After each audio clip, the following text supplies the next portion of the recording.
So just some background information. I've been playing Tomb Raider since Lara Croft was an 8-bit polygon. Yes, that's over like 23, 24 years ago.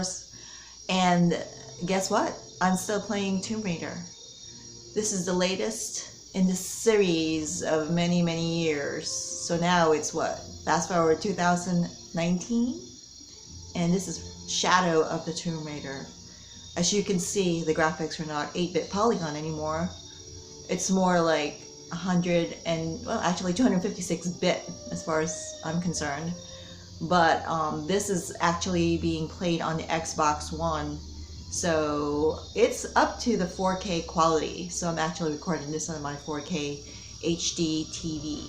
So next you will see one of my most favorite parts. It is called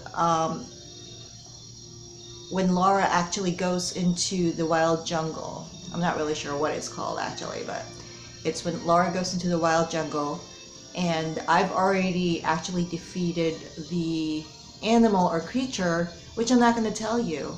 You'll have to play for it yourself. But stay tuned!